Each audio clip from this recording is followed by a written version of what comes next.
이 말씀을 준비한 이유는 오늘이 추석 명절이기 때문에 그렇습니다. 추석은 어떤 명절입니까? 추석은 참 마음이 푸근해지는 명절입니다. 하나님께서 한 해 동안 주신 하나님의 은혜와 사랑을 기억하면서 참 감사가 있는 명절이지 않습니까? 그래서 이 예수를 모르는 사람도, 교회 다니지 않는 사람도 이렇게 말하죠. 더도 말고 덜도 말고 한가위만 같아라. 그래서 모든 사람의 소원이 무엇이냐면 1년 365일이 추석이었으면 좋겠다. 아마 이런 소원을 가지고 있을 겁니다. 근데 보십시오. 우리가 정말 1년 365일이 추석이면 좋겠다라고 생각하지만 우리의 현실은 어떻습니까? 우리의 현실이 정말 이 추석 같습니까? 아니면 추석과 전혀 상관없는 것 같습니까? 우리 현실은 이 추석과는 너무나 거리가 멀어 보이는 거예요. 그래서 우리도 오직 이 날에만 기쁨과 감사를 누렸으면 하는 그런 작은 바람이 있습니다. 그러나 그건 잘못된 거죠. 왜 잘못됐느냐? 우리에게는 우리 하나님, 우리 아버지가 계시기 때문입니다. 하나님을 믿는 저와 여러분에게는 1년 365일이 추석인 줄로 믿으시기를 바랍니다. 정말 믿으시길 바랍니다. 왜냐하면 하나님은 복 주시는 하나님이시기 때문입니다. 하나님은 복 주시기를 기뻐하시는 즐거워하는 하나님이십니다.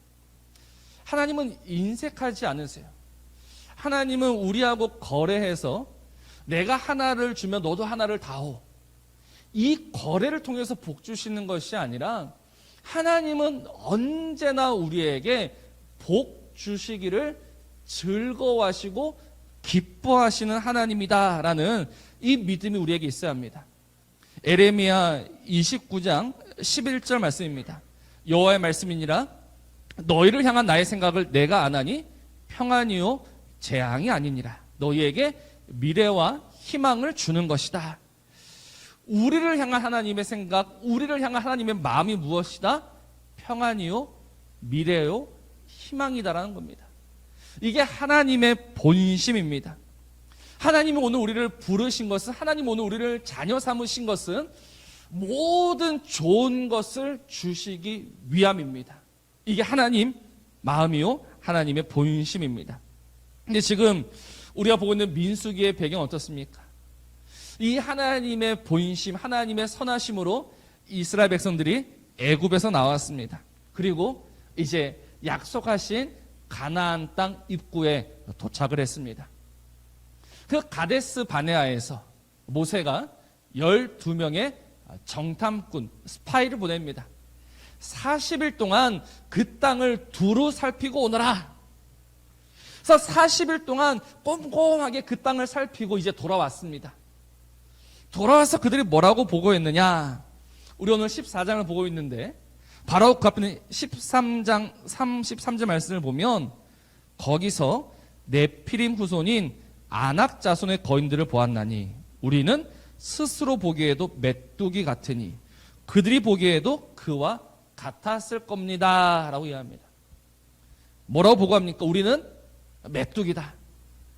내가 봐도 메뚜기고 그들이 우리를 봐도 메뚜기다. 우리는 결코 그 땅에 들어갈 수 없다는 겁니다. 그래서 이어지는 것이 오늘 읽었던 이 민수기 14장 말씀입니다. 정말 이 절망적인 보고 앞에서 이스라엘들은 밤새 통곡합니다. 밤새 웁니다. 그 밤새 울고 나서 그들이 결론이 무엇이냐? 돌아가자. 여기 있다가는 죽는다. 차라리 지금이라도 늦지 않았으니 다시 애굽으로 가자. 그때 여호수아와 갈렙이 자신의 옷을 찢으며 이야기합니다. 오늘 7절에서 9절 말씀에 이스라엘 자손은 온 회중에게 말하 이르되 우리가 두루 다니며 정탐한 땅은 심히 아름다운 땅이라. 여호와께서 우리를 기뻐하시면 우리를 그 땅으로 인도하여 들이시고 그 땅을 우리에게 주시리라. 이는 과연 젖과 꿀이 흐르는 땅이니라. 다만 여호와를 거역하지는 말라. 또 그 땅 백성을 두려워하지 말라. 그들은 우리의 먹이라. 그들의 보호자는 그들에게서 떠났고 여호와는 우리와 함께 하시느니라. 그들을 두려워하지 말라라고 그들을 만류합니다. 그러나 우리 오늘 읽지 않았지만 그들이 어떻게 합니까? 이 여호수아와 갈렙의 말을 듣지 않습니다. 오히려 그들을 죽이려고 하죠. 그러다 어떻게 됩니까? 그들이 다 죽고 말았던 겁니다. 그래서 우리는 이 대목에서 과연 하나님이 이스라엘을 애굽에서 건져주신 이유가 무엇인가? 왜 그들을 출애굽시키셨는가? 이유는 하나입니다. 좋은 것 주시기 위함입니다. 하나님이 약속하신 그 땅을 주시기 위함입니다. 젖과 꿀이 흐르는 그 심히 아름다운 땅을 주시기 위함입니다. 그들을 죽이고자 하심이 아니라 그들을 살리고자 하나님이 그들을 부르셨단 말입니다. 그런데 이 하나님의 본심을 깨닫지 못할 때, 이 하나님의 본심을 의심할 때 그들은 그 젖과 꿀이 흐르는 그 심히 아름다운 땅 앞에서 거절되고 만다라는 사실이죠. 그래서 오늘 우리가 복을 누릴 수 있는 첫 번째 비결이 나옵니다. 그것이 무엇입니까? 바로 하나님의 본심을 믿는 겁니다. 오늘 우리를 향하신 그 하나님의 본심을 의심하는 것이 아니라 오늘 우리는 그 하나님의 본심을 믿음으로 살아야 한다는 겁니다. 하나님 우리를 왜 부르셨습니까? 하나님 우리를 왜 자녀 삼으셨습니까? 모든 좋은 것 주시기 위함이지 않습니까? 하나님은 실로 모든 좋은 것을 주신단 말입니다. 야고보서 1장 17절 말씀을 보십시오. 참 중요한 말씀인데요. 온갖 좋은 은사와 온전한 선물이 다 위로부터 빛들의 아버지께로부터 내려오나니 그는 변함도 없으시고 회전하는 그림자도 없으시다. 온갖 좋은 은사와 온전한 선물이 다 어디로부터 옵니까? 위로부터 아버지께로부터 옵니다. 근데 중요한 말씀은 그 뒤에 있는 말씀이에요. 우리에게 모든 좋은 것 주시는 하나님은 어떤 하나님입니까? 회전하는 그림자도 없으신 하나님, 변함이 없으신 하나님. 그는 우리에게 줬다 뺏었다를 반복하시는 것이 아니라 언제나 변함없이 모든 좋은 것을 주신단 말입니다. 저희 집 셋째가 이 말을 잘못 배웠어요. 그래서 줄까 말까 줄까 말까 이랬는데 말까 줄까 말까 줄까 이럽니다. 어쨌든 그 어린애도 저를 가지고 놀려요. 줄까 말까 말까 줄까. 근데 우리 하나님 우리에게 복을 주실 때 그렇게 주신다면 복을 다 가지고 계시다가 줄까 말까 그렇게 그 복을 가지고 우리와 거래를 하신다면 우리가 어떻게 살 수 있겠습니까? 불안해서 어떻게 하루를 견딜 수 있겠습니까? 그런데 우리 하나님은 우리에게 복 주시는 하나님은 모든 좋은 것을 주시는데 변함이 없으시다. 회전하는 그림자도 없으시다. 언제나 우리에게 주시는 하나님. 우리는 오늘 그 하나님의 본심을 믿어야 하는 겁니다. 근데 문제가 무엇이냐? 오늘 우리의 현실은 그 하나님의 본심을 언제나 의심하게 만든다는 겁니다. 지금 이스라엘이 어떻게 보면 그런 상황이죠. 정말 그들은 장밋빛 꿈을 가지고 애굽에서 나왔고 그 광야의 시간들을 보내고 도착했습니다. 그들은 그 가나안 땅에 도착하면 정말 젖과 꿀이 흐르는 정말 아무것도 없는 낙원이 펼쳐져 있을 거다라고 아마 생각했을 거예요. 근데 현실은 어떻습니까? 거인들이 있습니다. 사람들이 살고 있습니다. 그 사람들은요 무기도 가지고 있고요 성읍도 가지고 있습니다.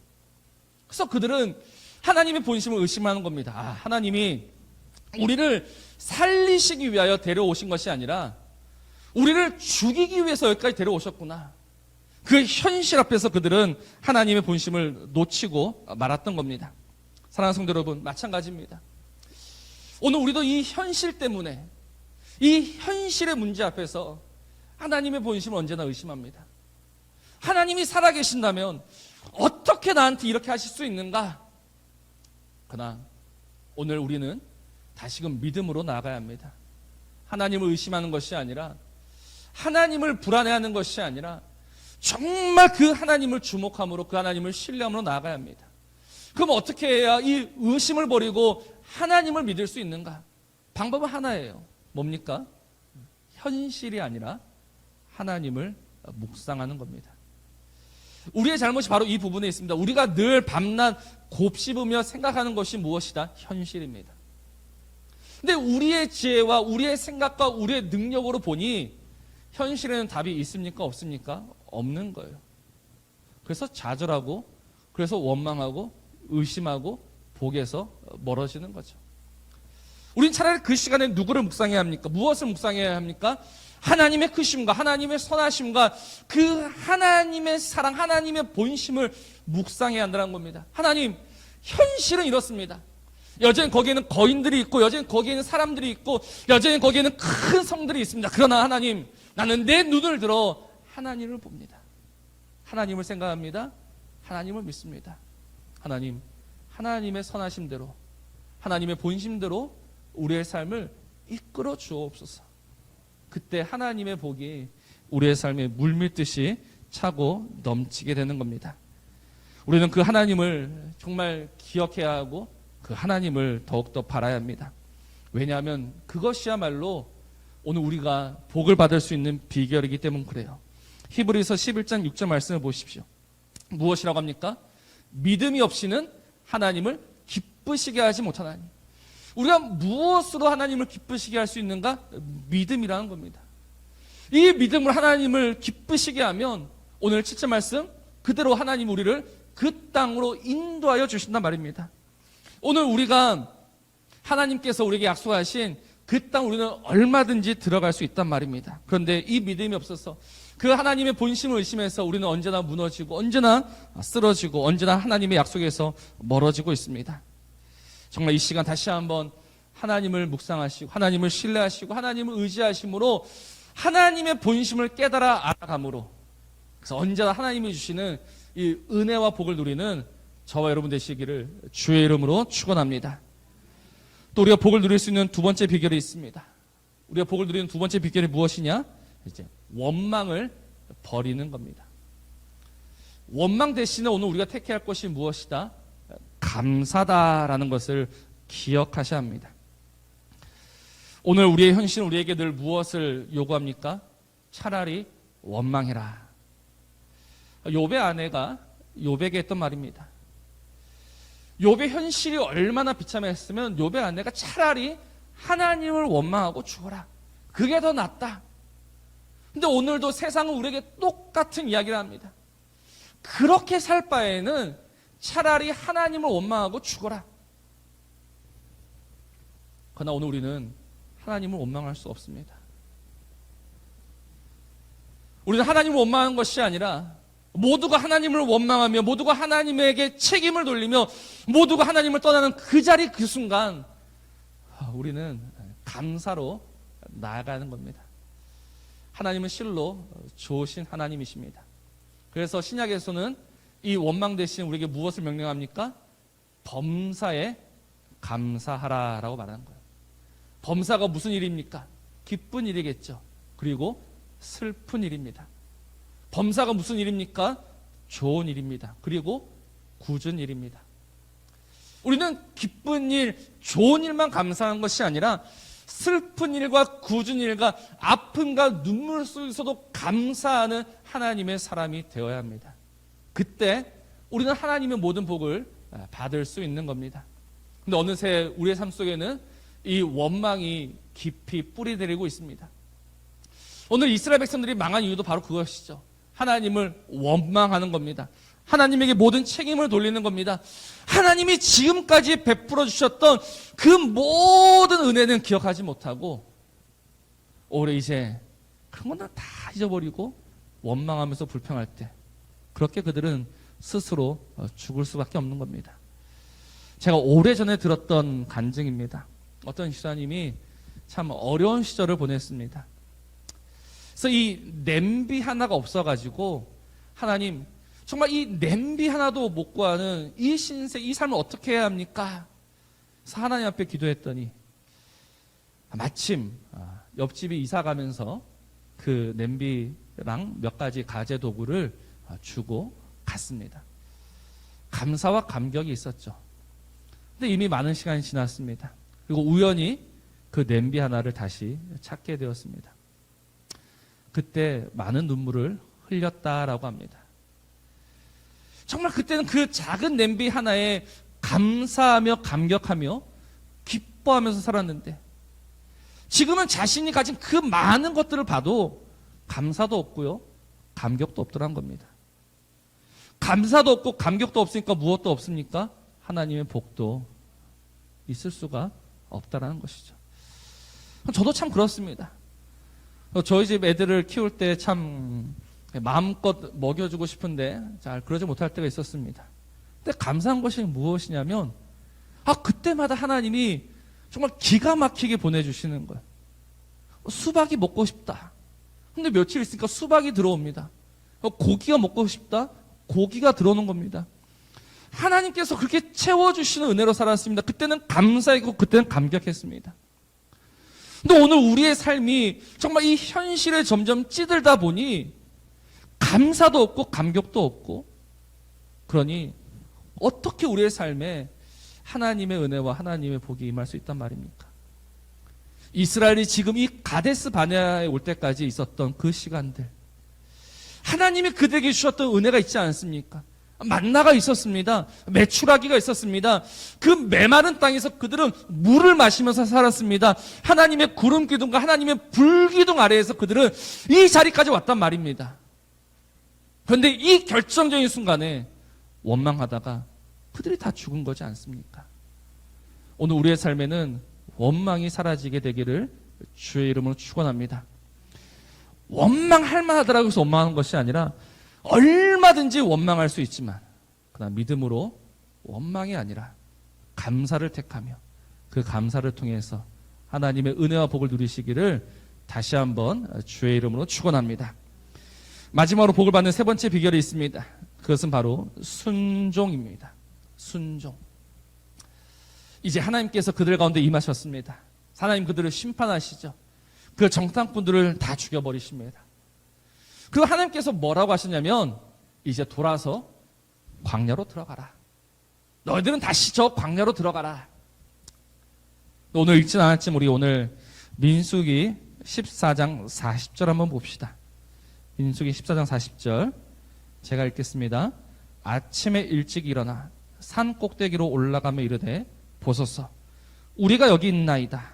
우리가 여호와께서 허락하신 곳으로 올라가리니 우리가 범죄하였음이니이다. 이게 무슨 말이냐면 하나님이 다시 광야로 들어가라 했는데 이제서야 그들이 뭐한다? 아닙니다. 우리가 저 가나안 땅은 가겠습니다. 라고 우기더라는 겁니다. 모세와 아론이 그들을 만류하죠. 그러다가 죽는다. 근데 44절 이렇게 이야기합니다. 그들이 그래도 산 꼭대기로 올라갔고 여호와의 언약궤와 모세는 진영을 떠나지 아니하였더라. 그래서 제일 마음 아팠던 말씀이 뭐냐면 그들이 그래도라는 겁니다. 그들이 그래도 하나님의 뜻을 알았습니다. 하나님의 말씀을 받았습니다. 그런데 그들이 그래도 올라갑니다. 그래도 올라가다가 다 죽은 거예요. 순종은 무엇입니까? 내 생각과 내 뜻과 내 고집을 내려놓는 겁니다. 언제나 하나님의 생각과 우리의 생각은 다릅니다. 언제나 하나님의 뜻과 우리의 뜻은 달라요. 그러면 우리는 무엇을 택해야 합니까? 하나님의 생각을 택해야 하고 하나님의 뜻을 택해야 합니다. 그게 믿음입니다. 근데 우리는 소위 이게 믿음이다라고 하면서 내 고집, 내 주장을 내려놓지 않는 겁니다. 그러다가 망하는 겁니다. 옛날 어떤 권사님들이 모여가지고 이야기하는데 어떤 이야기 하냐면 최씨 고집이 제일 세다. 강씨 고집이 제일 세다. 또 누구는 임씨 고집이 제일 세다 합니다. 어떤 성이 제일 고집이 셉니까? 제가 보니까 다 남편들 성이더라고요. 남편들 성이 자기 남편이 제일 고집이 세다. 그런데 사실은 무엇입니까? 최씨, 이 자리에 최씨 계시면 죄송합니다. 최씨, 강씨, 허씨, 임씨 다 가릴 것 없습니다. 모든 사람은 고집스러운 동물입니다. 모든 사람은 고집스러워요. 그런데 가장 어리석은 고집이 무엇이냐? 하나님 앞에서 고집 부리는 겁니다. 하나님 앞에서 고집 부리면서 살아갑니다. 근데 이걸 믿음이다라고 우겨요. 하나님하고 씨름해서 하나님을 이기는 것이 믿음이다. 세상에 그런 믿음이 어디 있습니까? 하나님 앞에 무릎을 꿇는 것이고 하나님의 뜻 앞에 내 뜻을 내려놓는 것이 믿음이지, 내 뜻을 주장하고 관철시키는 것이 믿음이 아니단 말입니다. 그래서 지금 하나님이 그들에게 광야로 들어가라. 들어가기 싫죠. 누가 다시 그 메마른 광야로 들어갈 수 있겠습니까? 그래도 들어가는 것이 믿음입니다. 오직 무엇을 믿고? 하나님의 선하심을 믿고, 하나님의 인자하심을 믿고, 하나님의 긍휼하심을 믿고. 지금은 우리를 때리셨으나 그러나 그 하나님 우리를 싸매시며 고치시며 살리시며 일으키심을 믿고 다시 그 광야로 들어가는 것이 믿음인데, 우리는 소위 믿음이다라고 하면서 끝까지 올라가서 싸우다가 결국은 다 죽고 마는 겁니다. 사랑하는 성도 여러분, 오늘 우리가 복을 받지 못하는 이유는 분명합니다. 내 생각과 내 뜻과 내 고집 하나 내려놓지 못하기 때문입니다. 내 생각과 내 뜻과 내 고집이 아니라 하나님의 생각과 하나님의 뜻 앞에 온전히 무릎 꿇는 저와 여러분 되시기를 주의 이름으로 축원합니다. 오늘 빌립보서 2장 8절에서 9절 말씀입니다. 사람의 모양으로 나타나사 자기를 낮추시고 죽기까지 복종하셨으니 곧 십자가에 죽으심이라. 이러므로 하나님이 그를 지극히 높여 모든 이름 위에 뛰어난 이름을 주사. 그 하나님의 뜻 앞에 자기를 낮춰 십자가에 죽기까지 복종했을 때 하나님이 그 인생을, 그 예수 그리스도를 그 죽음 아래 가두시는 것이 아니라 살리시고 일으키시고 모든 이름 위에 뛰어난 이름을 주셨다. 하나님이 그 일을 예수 그리스도 한 분에게만 하십니까? 아니면 우리에게도 하신단 말입니다. 오늘도 그 하나님의 뜻 앞에 무릎 꿇는 자들을 하나님께서 기억하시고 하나님께서 주목하시고 하나님께서 일으키시어 반드시 복의 복을 더하신 줄로 믿으시길 바랍니다. 언제나 이 하나님의 뜻에 순종하면서 그렇게 복을 누리는 저와 여러분 되시기를 주의 이름으로 축원합니다. 말씀을 맺습니다. 오늘 우리는 이 말씀에서 딱 두 군데를 비교해 봤으면 좋겠습니다. 우리 민수기 14장 8절입니다. 8절 말씀. 이렇게 이야기하죠. 여호와께서 우리를 기뻐하시면 우리를 그 땅으로 인도하여 들이시고 그 땅 우리에게 주신다. 그리고 34절 한번 보십시오. 34절입니다. 너희는 그 땅을 정탐한 날 수인 40일의 하루를 1년으로 쳐서 그 40년간 너희의 제약을 담당할지니 너희는 그제서야 내가 싫어하면 어떻게 되는지를 알리라. 이 8절과 34절에서 아주 중요한 포인트가 있죠. 기뻐하면 들어가는 거고 하나님 우리를 싫어하시면 우리는 쫓겨나는 겁니다. 우리가 받는 복은 딱 하나입니다. 하나님의 기쁨이 되면 복을 받는 것이요, 하나님이 우리를 싫어하시면 우리는 복을 받고 싶어도 받을 수가 없습니다. 하나님이 누구를 기뻐하실까요? 오늘 하나님의 본심을 믿는 사람입니다. 원망이 아니라 감사를 택하는 사람입니다. 자기 뜻이 아니라 하나님의 뜻에 온전히 순종하는 사람입니다. 이렇게 정말 주님의 기쁨이 되어서 주님이 주시는 은혜와 복으로 1년 365일 정말 이 추석처럼 복으로 살아가시기를 주의 이름으로 축원합니다.